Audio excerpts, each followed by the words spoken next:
ಖಾತೆ ಹಂಚಿಕೆ ಕುರಿತ ಕಾಂಗ್ರೆಸ್ ಸಭೆ ಈಗಷ್ಟೇ ಅಂತ್ಯವಾಗಿದೆ. ಖಾತೆ ಹಂಚಿಕೆ ಪಟ್ಟಿ ಫೈನಲ್ ಮಾಡಿದ್ದಾರೆ ಕೆಸಿ ವೇಣುಗೋಪಾಲ್. ಮಾಧ್ಯಮ ಪ್ರತಿನಿಧಿಗಳ ಜೊತೆಗೆ ಕೂಡ ಮಾತನಾಡಿದ್ರು. ಸಿದ್ದರಾಮಯ್ಯ ಹಾಗೆ ದಿನೇಶ್ ಗುಂಡೂರಾವ್, ಪರಮೇಶ್ವರ್, ಈಶ್ವರ್ ಖಂಡ್ರೆ ಜೊತೆ ನಡೆಸಿದಂತಹ ಚರ್ಚೆ ಈಗಷ್ಟೇ ಅಂತ್ಯಗೊಂಡಿದೆ. ಕೆಲವೇ ಕ್ಷಣಗಳಲ್ಲಿ ಖಾತೆ ಹಂಚಿಕೆ ಪಟ್ಟಿ ರಿಲೀಸ್ ಮಾಡುವಂತಹ ಎಲ್ಲಾ ಸಾಧ್ಯತೆ ಇದೆ. ಪಕ್ಷದಲ್ಲಿ ಯಾವುದೇ ಬಂಡಾಯ ಇಲ್ಲ, ಎಲ್ಲ ಮುಗಿದು ಹೋಗಿದೆ ಅಂತ ವೇಣುಗೋಪಾಲ್ ರಿಯಾಕ್ಟ್ ಮಾಡಿದ್ದಾರೆ. ಡೀಟೇಲ್ಸ್ ಕಲೆ ಹಾಕೋಣ. ಸುಖೇಶ್ ದೂರವಾಣಿ ಸಂಪರ್ಕದಲ್ಲಿದ್ದಾರೆ. ಸುಖೇಶ್, ಈಗಷ್ಟೇ ಸಭೆ ಅಂತ್ಯವಾಗಿದೆ. ಕೆಸಿ ವೇಣುಗೋಪಾಲ್ ತುಂಬಾನೇ ಕಾನ್ಫಿಡೆಂಟ್ ಆಗಿ ಹೇಳಿದ್ದಾರೆ, ಎಲ್ಲವೂ ಕೂಡ ಸುಸೂತ್ರವಾಗಿದೆ, ಬಂಡಾಯದ ಬಾವುಟ ಇನ್ಹಾರಲ್ಲ ಅಂತ. ಏನಿದೆ ಅಪ್ಡೇಟ್ಸ್ಗಳು? ಶಕುಂತಳ, ಒಂದು ಕಡೆಯಿಂದ ಬಂಡಾಯದ ಯಾವುದೋ ಸಮಸ್ಯೆ ಇಲ್ಲ ಅನ್ನುವಂಥ ಮಾತನ್ನು ಅವ್ರು ಹೇಳ್ತಾ ಇದ್ರು ಕೂಡ, ಮತ್ತೊಂದು ಕಡೆಯಿಂದ ಖಾತೆ ಹಂಚಿಕೆ ಸಂಬಂಧಪಟ್ಟಂತೆ ಇವತ್ತು ಬಹುತೇಕ ಈಗ ಖಾತೆ ಹಂಚಿಕೆಯ ಕಾರ್ಯ ಮುಗಿದಿದೆ. ಖಾತೆ ಹಂಚಿಕೆ ಮಾಡಿದ ನಂತರದಲ್ಲಿ ಕಾಂಗ್ರೆಸ್ನಲ್ಲಿ ಒಂದು ಸಂಪ್ರದಾಯ ಇದೆ, ಯಾವ ಕಾರಣಕ್ಕೂ ಕೂಡ ಯಾವುದೇ ಒಂದು ಪ್ರಕಟಣೆಯನ್ನ ಅವರು ಇಲ್ಲಿಂದ ಹೊರಡಿಸಲ್ಲ. ಅಂತಿಮವಾಗಿ ದೆಹಲಿಯಲ್ಲಿ ಹೋಗಿ ಅಲ್ಲಿಂದ ಆ ಒಂದು ನಿರ್ಧಾರ ಆಯಿತು ಅನ್ನುವಂಥ ರೀತಿಯಲ್ಲಿ ಬಿಂಬಿಸ್ತಾರೆ. ಕಾರಣ, ಇಲ್ಲಿ ಯಾವುದೇ ರೀತಿಯ ಭಿನ್ನಾಭಿಪ್ರಾಯಗಳು ಉಂಟಾಗಬಾರದು ಅನ್ನೋ ಕಾರಣಕ್ಕೆ. ಹಾಗಾಗಿ ರಾಜ್ಯ ನಾಯಕರುಗಳೇ ಕುರಿತು ರಾಜ್ಯ ಕಾಂಗ್ರೆಸ್ ಉಸ್ತುವಾರಿ ಕೆಸಿ ವೇಣುಗೋಪಾಲ್ ಅವರ ಸಮ್ಮುಖದಲ್ಲಿ ಖಾತೆ ಹಂಚಿಕೆ ಕಾರ್ಯವನ್ನು ಪೂರ್ಣಗೊಳಿಸಿದರೆ ಆ ಪಟ್ಟಿಯನ್ನು ತೆಗೆದುಕೊಂಡು ಈಗ ದೆಹಲಿಗೆ ವೇಣುಗೋಪಾಲ್ ಹೊರಟಿರುವಂಥದ್ದು. ಅಲ್ಲಿ ಅವರು ಎಐಸಿಸಿ ಅಧ್ಯಕ್ಷರ ಅಂತಿಮವಾದ ಒಪ್ಪಿಗೆಯನ್ನು ಪಡೆದು ಆನಂತರ ರಾಜ್ಯ ನಾಯಕರಿಗೆ ತಿಳಿಸ್ತಾರೆ. ಇದು ಕಾಂಗ್ರೆಸ್ನ ಒಂದು ಕಾಮನ್ ಪ್ರೊಸೀಜರ್. ಹಾಗಾಗಿ ಆ ರೀತಿಯ ಒಂದು ತೀರ್ಮಾನಕ್ಕೆ ಬಂದಿದ್ದಾರೆ. ಹಾಗಾಗಿ ಈಗ ಸಾಕಷ್ಟು ಕುತೂಹಲ ಇರುವಂಥದ್ದು, ಯಾರ್ಯಾರಿಗೆ ಯಾವ ಖಾತೆಯನ್ನ ಹಂಚಿಕೆ ಮಾಡಿದ್ದಾರೆ ಅನ್ನುವಂಥದ್ದು. ಅದು ಅಧಿಕೃತವಾಗಿ ಇವತ್ತು ಸಂಜೆ ಪ್ರಕಟ ಆಗುವಂತ ಸಾಧ್ಯತೆ ಕಂಡುಬರ್ತಾ ಇದೆ. ಶಕುಂತಳಾ, ಓಕೆ, ಪವರ್ಫುಲ್ ಖಾತೆಗಳಿಗಾಗಿ ಪ್ರಭಾವಿಗಳು ಪೈಪೋಟಿಯನ್ನ ನಡೆಸ್ತಾ ಇದ್ರು. ಈಗ ಪ್ರಮುಖವಾಗಿ ಯಾವ ಖಾತೆ ಯಾರ ಪಾಲಾಗಬಹುದು ಅನ್ನುವಂತಹ ಸುಳಿವೇನಾದ್ರೂ ಸಿಗ್ತಿದ್ಯಾ? ಖಂಡಿತ ಇಲ್ಲ ಶಕುಂತಳ. ಯಾಕಂತಂದ್ರೆ ಇಂತಿಂತ ಖಾತೆಗಳು ಇಂಥವರಿಗೆ ಹಂಚಿಕೆ ಆಗಬಹುದು ಅಂತ ಒಂದು ನಿರೀಕ್ಷೆ ಇತ್ತು. ಆದರೆ ಅಂತಿಮ ಹಂತದಲ್ಲಿ ಸಾಕಷ್ಟು ಪೈಪೋಟಿ ಕೂಡ ನಡೆದಿದ್ದರಿಂದ ಅಧಿಕೃತವಾಗಿ ಇಂಥವರಿಗೆ ಇದೇ ಖಾತೆಯನ್ನು ಈಗ ಹಂಚಿಕೆ ಮಾಡಿ ಫೈನಲ್ ಮಾಡಿದ್ದಾರೆ ಅಂತ ಈಗ ಹೇಳಲಿಕ್ಕೆ ಸಾಧ್ಯ ಇಲ್ಲ. ಹಾಗಾಗಿ ಅಧಿಕೃತವಾದ ಖಾತೆ ಹಂಚಿಕೆಯ ಪ್ರಕಟಣೆ ಒಂದು ಬಾಕಿ ಇರೋದ್ರಿಂದ ಆ ಪ್ರಕಟಣೆಯನ್ನ ಅವರು ಯಥಾವತ್ತಾಗಿ ಪ್ರಕಟಿಸ್ತಾರೆ. ಮತ್ತೆ ಅದೇ ಒಂದು ಲಿಸ್ಟ್ ಅನ್ನು ಅವರು ಮುಖ್ಯಮಂತ್ರಿಗಳಿಗೆ ಕೂಡ ಕೊಡ್ತಾರೆ. ಆ ನಂತರದಲ್ಲಿ ಮುಖ್ಯಮಂತ್ರಿಗಳ ಖಾತೆ ಹಂಚಿಕೆಯನ್ನು ಒಪ್ಪಿಕೊಳ್ಳಬೇಕಾಗುತ್ತೆ. ಯಾಕಂದ್ರೆ ದೋಸ್ತಿ ಪಕ್ಷದ ಮೈತ್ರಿ ಸೂತ್ರವನ್ನ ಪಾಲನೆಯನ್ನ ಮಾಡಬೇಕಾಗುತ್ತೆ ಮುಖ್ಯಮಂತ್ರಿಗಳು. ಹಾಗಾಗಿ ಕಾಂಗ್ರೆಸ್ ತನ್ನ ಪಾಲಿನ ಸಚಿವರ ಖಾತೆ ಹಂಚಿಕೆಯನ್ನು ಬಹುತೇಕ ಇವತ್ತೇ ಎಲ್ಲವನ್ನು ಪೂರ್ಣಗೊಳಿಸಿ ಮುಖ್ಯಮಂತ್ರಿಗಳಿಗೆ ಪಟ್ಟಿಯನ್ನು ರವಾನಿಸಲಿಕ್ಕೆ ತೀರ್ಮಾನಿಸಿದೆ. Shakuntala, okay, thank you Sukhesh ತಮ್ಮ live ಅಪ್ಡೇಟ್ಸ್ಗಾಗಿ.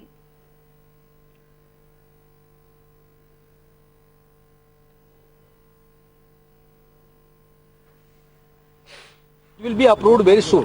Sir, Ramesh Jarkiholy, any contact, sir? Sir, Ramesh Jarkiholy. Don't worry about anything. Our house is very much intact. Everybody will be in Congress only. Nothing will happen here. Ramesh is also a good leader. He will come. What about Ramlinga Reddy? Ramlinga Reddy, I told Ramlinga Reddy yesterday he met Siddaramaiah ji and he met PCC president and he talked to me also. Nothing will be there. He is very much a loyal Congress leader. He will be. After all, Ramlinga Reddy was a great leader of Congress party in Bangalore city. Therefore, definitely we will honoring him also. Definitely nothing will happen. But everything is over. It will be approved very soon. Sir, Ramesh Jarkiholy, any contact, sir? Sir, Ramesh Jarkiholy. Don't worry about anything. Our house is very much intact. Everybody will be in Congress only. Nothing will happen here. Ramesh is also a good leader. He will come. What about Ramlinga Reddy? Ramlinga Reddy, I told Ramlinga Reddy yesterday he met Siddaramaiah ji and he met PCC president and he talked to me also. Nothing will be there. He is very much a loyal Congress leader. He will be. After all, Ramlinga Reddy was a great leader of Congress party in Bangalore city. Therefore, definitely we will honoring him also. Definitely nothing will happen. But everything is over.